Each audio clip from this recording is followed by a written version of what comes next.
Ô Marie conçue sans péché.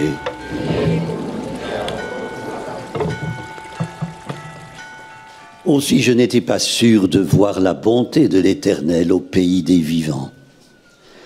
Frères et sœurs, quand le roi David compose ce psaume, il est poursuivi par son frère, par son fils Absalom. Mais près de l'Éternel, il n'est point de crainte. L'Éternel est sa lumière, son rempart, son salut. Ces paroles qui expriment une entière foi sortent-elles encore de notre bouche?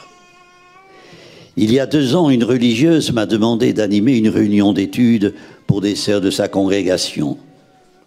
Le thème choisi était le suivant: comment dire Dieu aujourd'hui? De prime abord, je suis resté perplexe. La boutade d'un philosophe fort dans le vent m'est revenue. Si Dieu descendait aujourd'hui dans la rue, on lui demanderait ses papiers. Piètre mot d'esprit, inutilement irrévérencieux. Il fait bon marché, entre autres, de la souffrance de parents dont les enfants sont incroyants, ont jeté au moulin la foi qu'il leur avait transmise. Aujourd'hui, pour notre mentalité d'occidentaux, ce qui relève du religieux apparaît dépassé, en tout cas non indispensable. La raison s'imagine disposer d'atouts suffisants pour déchiffrer les énigmes de la condition humaine. Pire, à Dieu, on ne demande pas sa carte d'identité, on l'enrôle. Il est un cri de guerre pour fanatiques ou terroristes. Employé au pluriel, avec une minuscule, il désigne les idoles nouvelles, les dieux du stade et du spectacle. La foi triomphante serait-ce une tautologie du psalmiste? Non. Frères et sœurs, la terre des vivants, c'est la vie éternelle. Y pensons-nous, en parlons-nous, guerre. Et je ne suis pas sûr que ce soit parce qu'aucun mot humain ne peut la traduire. Saint Paul, emporté jusqu'au 3e ciel, au paradis, a entendu des paroles ineffables que l'homme ne doit pas dire, confie-t-il aux Corinthiens. Il ne s'y aventurera pas. Car en parler, disait un théologien, c'est comme si l'on tentait d'expliquer ce qu'est la lumière à quelqu'un qui est né aveugle. Frères et sœurs, l'expérience des 11 au lendemain de l'Ascension est à méditer. Ils balancent entre le souvenir et l'attente, vivant sous la menace de persécution, fragiles et forts à la fois, parce qu'ils sont conscients de leur faiblesse, forts d'une espérance secrète qui les rassemble dans la prière. Orphelins de leur maître, mais néanmoins assidus à la prière, ils persévèrent en priant. Frères et sœurs, orphelins de Dieu, notre monde l'est, comme par mégarde, sans même l'avoir décidé pour la plupart. Or, c'est dans ce monde qu'à la suite des disciples, nous devons, nous chrétiens, témoigner de notre foi en la vie éternelle. C'est dans ce monde que nous sommes tous appelés à la dire avec charité. Dans son message pour la 57e journée mondiale des communications sociales que nous célébrons aujourd'hui, le pape François a lancé un appel à parler avec le cœur. Appel d'une audace renversante. Dans un monde où triomphent les fake news, comme on dit en bon français, où le mensonge et la fourberie sont institutionnalisés. Frères et sœurs, vivre et dire la foi avec charité fut la mission des moines de Tibéride, dont l'assassinat a été annoncé un 21 mai, il y a 27 ans aujourd'hui.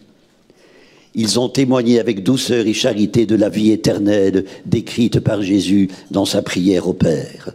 La vie éternelle, c'est qu'ils te connaissent à toi, Dieu le véritable, et celui que tu as envoyé.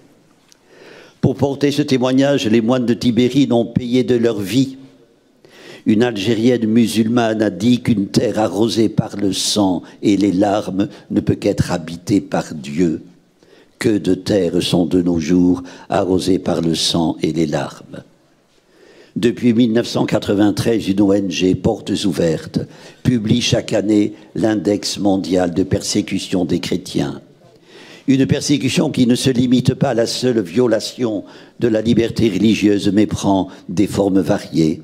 Discrimination à l'éducation ou à l'emploi, meurtre, torture, détention arbitraire, mariage forcé, etc. Un horrible etc. qui dispense de montrer les pays auteurs de ces forfaits. Frères et sœurs, face à ces horreurs, il y a quelques années, le pape François mettait en garde contre la fausse quiétude, ou ce qui est peut-être pire, l'indifférence des communautés chrétiennes qui vivent dans le confort et le bien-être. Il n'est que trop vrai que dire sa foi avec charité conduit à des choix de vie qui peuvent entraîner des ruptures, des engagements qui coûtent. Frères et sœurs, réorientons notre regard loin de nos rêves, de nos illusions. Lors de l'ascension, un mandat a été donné aux disciples, vivre pleinement sur cette terre en témoin du ressuscité. Cette terre, c'est notre Galilée. Pour ce faire, plusieurs chemins s'offrent à nous. Tous ont pour point d'origine le cénacle, la chambre haute, où les 11, tous dans le même cœur, étaient assidus à la prière. J'aime cette exclamation du cardinal Congar. Psaume, mes chers psaumes, pain quotidien de mon espérance, vous ne vieillissez pas, vous êtes la prière inusable. Qu'il me soit permis d'adjoindre une autre voix à la sienne, une voix inattendue, celle de la fille de Staline. Ayant découvert les psaumes grâce à un ami converti, elle fut éblouie à leur lecture. Leur poésie brûlante nettoie, redonne courage, permet d'y voir clair en soi, de voir en quoi l'on s'est trompé et de repartir, disait-elle. Frères et sœurs, à notre tour, laissons-nous brûler par ces paroles de feu. Avec la foi et l'espérance du psalmiste, osons implorer, Seigneur, toi le rempart de nos vies, délivre-nous des adversaires qui nous assiègent et n'attendent que notre reddition. Que deviendrions-nous si nous pouvions proclamer avec David « Oh, si je n'étais pas sûr de voir la bonté de l'Éternel au pays des vivants. » Amen. Prions le Seigneur. Père très saint, c'est ton Fils qui te prie pour ceux que tu lui as donnés. Embrase-nous d'un feu nouveau pour que nous connaissions la gloire qui est à nous. Livre-nous à l'amour sans partage, pour que nous connaissions la joie parfaite. Plonge-nous dans la mort de ton Fils, que nous renaissions à la vie en participant à sa résurrection par le Christ notre Seigneur. Le Seigneur soit avec vous. Et avec votre esprit. Que Dieu Tout-Puissant vous bénisse, le Père, le Fils et le Saint-Esprit. Notre-Dame de Lourdes, Sainte Bernadette, ô Marie conçue sans péché,